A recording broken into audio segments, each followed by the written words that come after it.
Today we're going to get the shop set up for a small production run.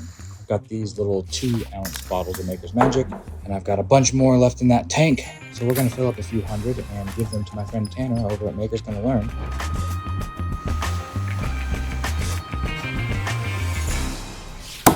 I just consolidated all of the Maker's Magic into this one 30-gallon drum.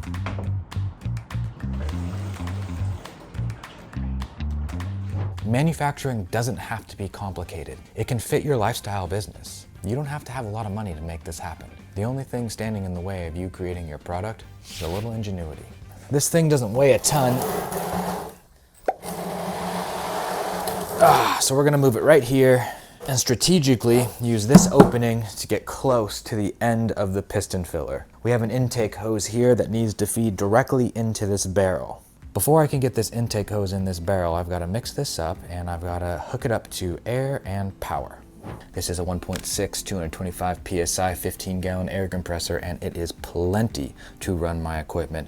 I'm gonna get it filled up to about 200 PSI, but I'm not really worried about the regulator on this because I have a compressed air line that goes all the way up to this guy right here. And there's a regulator on there that's set to 90 PSI, so everything coming out of this hose reel is at 90 PSI. And then, of course, there's also a regulator on the piston filler, and I have that set to 90 PSI as well. The reservoir on the right is the oil reservoir. I use this pneumatic oil to keep everything lubricated. You'd be surprised. This stuff lasts forever if you just take good care of it. All right, let's click this guy on and get some air going.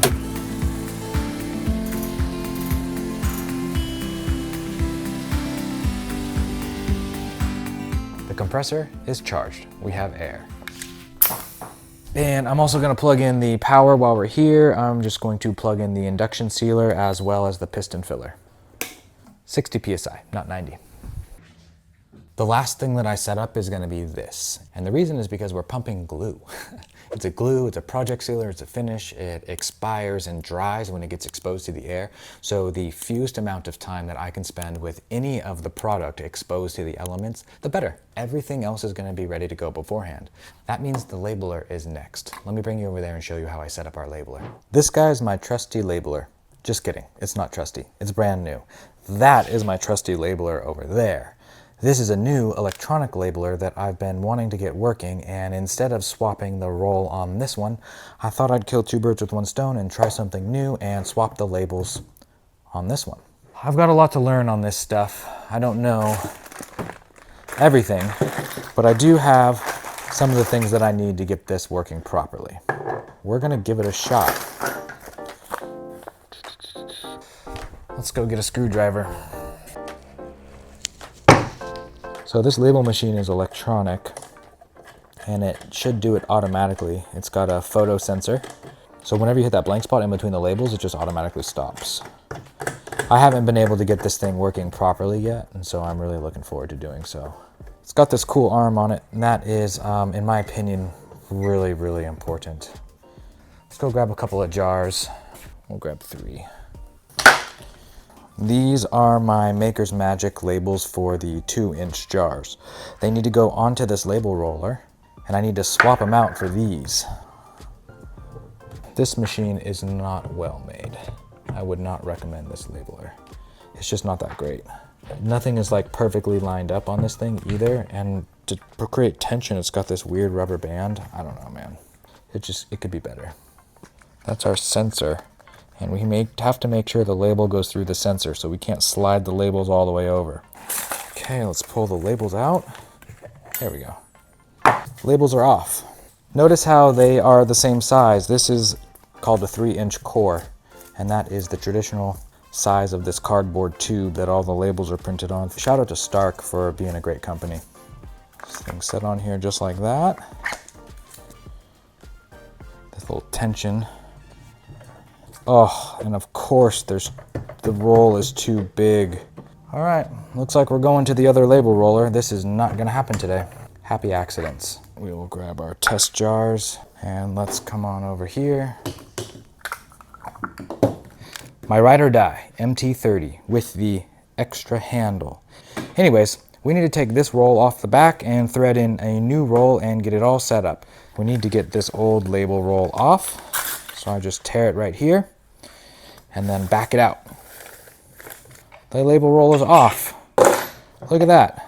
The moment of truth. Will it all fit, or do I have to modify and adapt? Oh, it fits just barely though. Wow, okay, cool. We can make it work though. Okay, so we're just gonna tighten it up here on the back. So the way this MT30 works, it's got to come under this first bar right here, and then it comes over. These are guides, these little black things. And then it goes over the indicator, and then on top of this additional guide.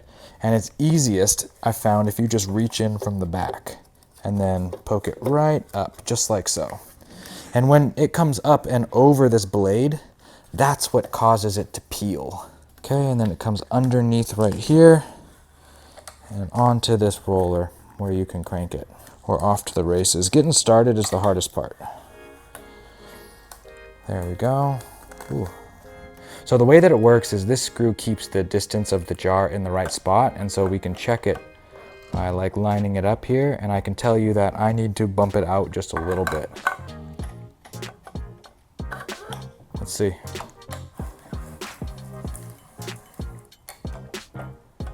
Okay, cool. We got a little bubbling, and that's because the guides are wrong. But for the most part, it worked, and the indicator seems to have lined up properly. So I think we just honestly need to run it a couple of times, and it will all work itself out. Sometimes you got to burn a few labels, you know? Label roller is all set up. Let's get the piston filler set up. Just an old cutoff of MDF that I have laying around. It's been sealed up now by the Maker's Magic up to this point. So we're gonna give it the good old-fashioned stir test. Okay, that's it.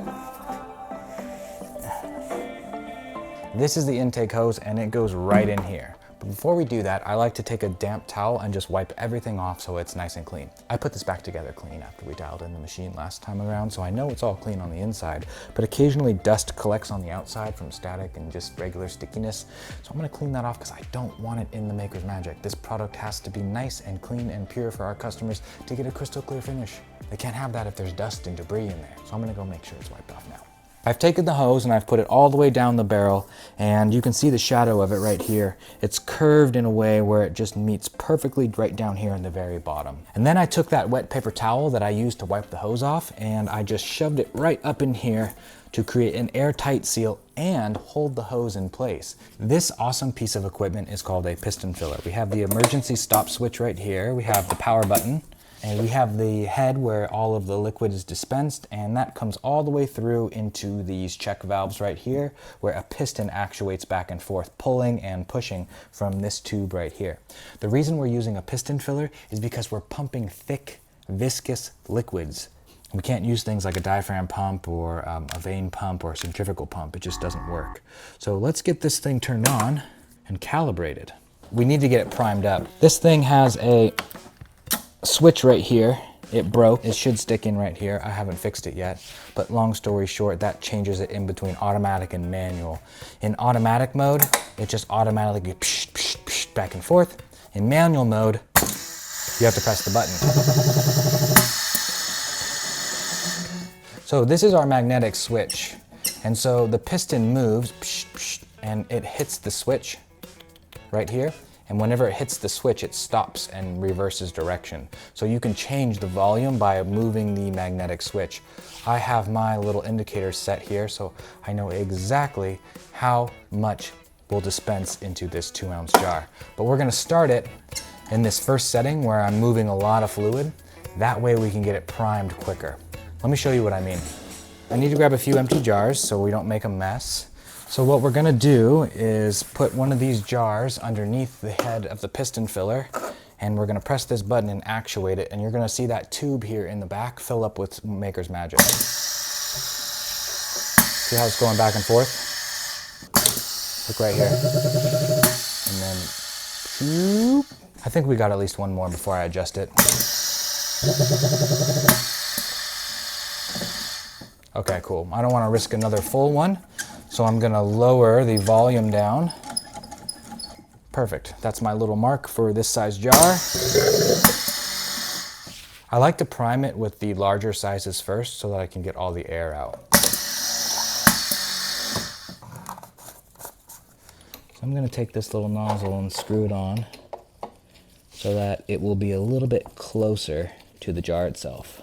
Let's adjust it all the way down, just in case. Ooh, definitely too powerful. So I'm using these little screws in the back to adjust the amount of air that each cycle gets, and it changes how powerful it squirts out. Oh yeah, it's perfect. Okay, we are calibrated and ready to fill. I've got my trusty box of lids, I've got the induction sealer. Let's see if it works. First, I'm gonna turn the machine on. And if I look at my notes from before, it looks like I need to be on power level 7, which means I need to go to power regulation and bring it down to 7, which is right there. And the time is 1.4, so let's bump the time up to 1.4. 1.4 is the amount of time it takes each cycle, and then 7 is the power, and then this reverts back to the counter. So what we'll do is we'll grab it, place it right on top. Done. Let's make sure. Hey, look at that. It's all sealed. Induction sealer's good to go. Before we can move on to cranking out some units, we've got one more thing to set up. Yep, I think you knew what was coming. Boxes. I want to set myself up for success here. Grab my clip. We're all set. Let's get to manufacturing. Alrighty. Yeah, buddy.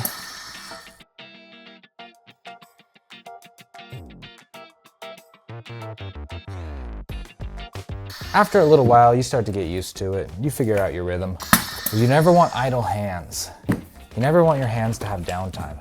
That's why I tap and it fills while I'm capping. I'm just trying to be efficient. That's all I'm saying. So what I'm gonna do is, I'm gonna do them in batches.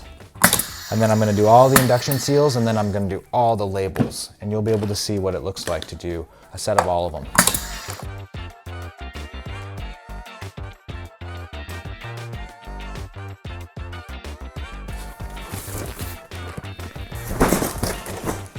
We order our lids from the Carey company. They've got good jars and good lids. These guys are awesome. We can get moving now. So what's the deal here? Why are we filling up these 2-ounce jars? If you're a Scorchmarker fan, you've noticed that we don't sell 2-ounce jars of Maker's Magic. They are only for promotional purposes. So why am I giving away 300 jars of my product to somebody in the craft space? Well, Tanner has an audience. He runs a company called Maker's Gonna Learn, and they serve crafters, but they serve them by providing them with tips, tricks, and projects that they can do using their Cricut machine. He doesn't sell physical products, well, at least he's starting to now. And so he put together a craft box for people and asked if he could include Maker's Magic. Told him yes, I would love to. In fact, I'd like to give it to him for free. And he was ecstatic, but he also knows why. He's got an audience that I would love to get exposed to. This product has only been out for 9 months, so very few people know about it. And it is a fantastic product. If I know that if I can get it in the hands of a crafter, they are most likely gonna love it and use it for the foreseeable future. This is a long-term play. So I'm gonna position us to become a household favorite in the crafting space. And that all starts by getting in front of your ideal customers. Okay, we have filled up the table. Next step is to induction seal every single lid, and then we roll labels on, and then we pack them out, and then we start the whole thing over again. All right, the induction sealer. I use my left hand to get everything set up, and I use my right hand to press the button. And that way I know that I'm not wasting any time. This machine is called an induction sealer. It's got a big old coil underneath it. And what it does is it runs electricity through that coil, it increases the voltage, and it uses induction to heat up the metal foil on the underside of the lid. When that foil gets hot, it melts the thin layer of wax that's attached to the foil. That melted wax then sticks to the plastic rim of the jar and makes a seal. Really helps prevent breakage too. So highly recommend doing things like that. Okay, we're done. That was 111 units that we just did. Not bad if you ask me. Welcome to the labeler. And let's start rolling some labels. How about that?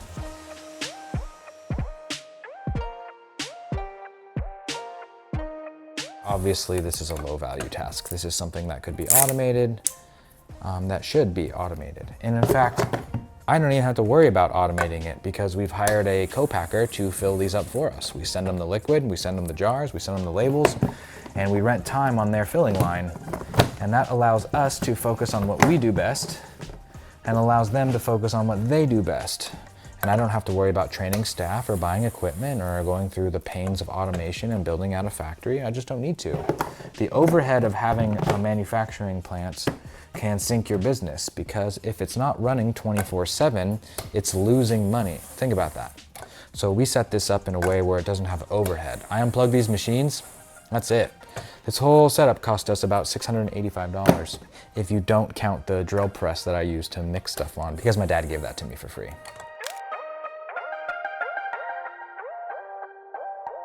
This is what we've accomplished so far. We've got 2 rows and some change done here. The label machine is all kind of like bunched up and wonky under there and we need to fix that. Let's see, how many units have we done so far? We haven't had to repeat anything. We've done 111 units. So we have this many jars left. We've got 1, 2, 3, and yeah, 3 rows. So I'm pretty sure we'll be able to get this whole box done here in the next table run.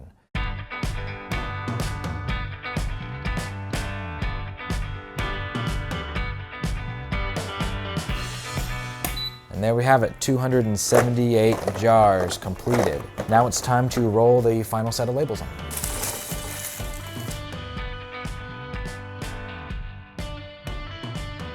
All right, we did it. The last Maker's Magic bottle is complete. The last step in the process is to tape everything up.